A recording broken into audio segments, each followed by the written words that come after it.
name's Carl Detman. Yes. Hey, Carl. Hey. And to all the performers out there, and I think everybody's going to say the same thing, is be the most genuine version of yourself. Yep. I mean, that's the first and foremost. It doesn't matter what your style is. So, Matt Heckman, Fascinator. So as a Fascinator, the thing I think you want to be really conscious of is it's all about your own belief structure, okay? So we're not likely, or I'm not likely to go out there and try to wing it and hope it all works out. I need to have a whole process in my mind figured out. Chris Kuhn, Energizer, woo!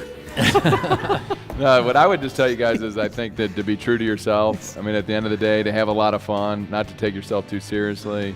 For me as an Energizer, I love what I do. I love the people. I know that people, they feel us when, it's a great energy. I'm kind, I'm genuine. I listen to killer music before I get in the meetings. I watch like The Gladiator. I YouTube myself out on the weekends. I read great books. I hang out with great people. John Adams, the Inspirer. A couple things I would say, as if to be successful in that space, everyone's going to tell you how much I'm going to do for you and how I'm going to help you. And they expect you to say that, but let them feel it. Let them feel how much you really care about their success.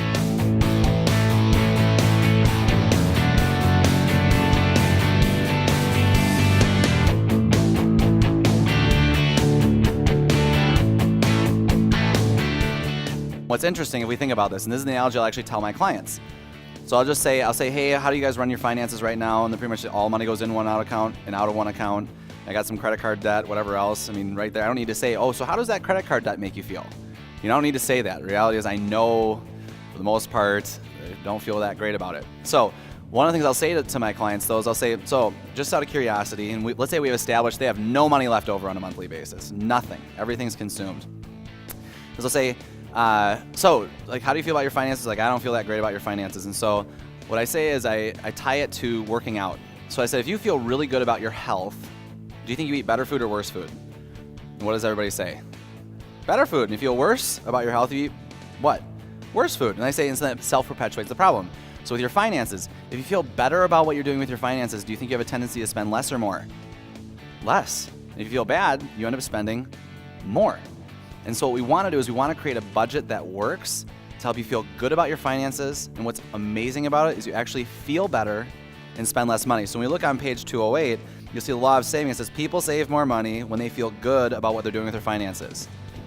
People save more money when they feel good about what they're doing with their finances. I do believe that insurance pays me today and investments pay me tomorrow. And this idea of surviving long enough to thrive comes from the idea that if I overly get excited or overly focus on trying to bring in investment assets in the early years and ignore the risk-based side, because of the way we're compensated, I may not be around long enough to actually get all the cool benefits that come from bringing in the assets.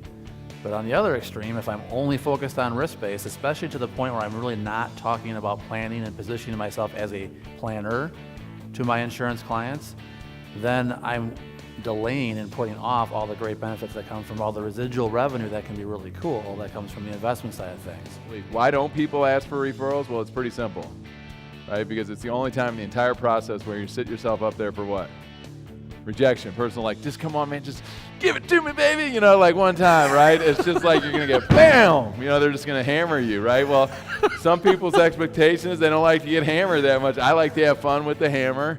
And realize that it's just part of it. But I mean, it's it's not a big, nobody has a philosophy. It's not like when Jason goes to bed and Carl's coming over the next day for a review, that he looks at his wife and says, honey, what's our philosophy going to be on referrals tomorrow when Carl comes over? I mean, this is how insane this whole process is, right? Our value proposition as wealth management with our prospects and clients is unlike anybody else's definition of wealth management that they could possibly be dealing with. We are the only game in town to really be able to have the true all-in defensive and offensive financial planning, let's call it wealth management conversation.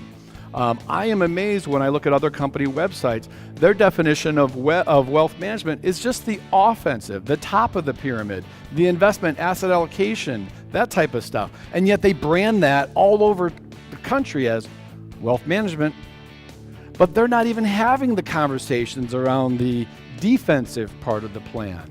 And as Bill Beckley said from the main stage at an annual meeting a very long time ago, A wealth management plan without a conversation on the defensive stuff isn't a wealth management plan at all. It's an investment plan.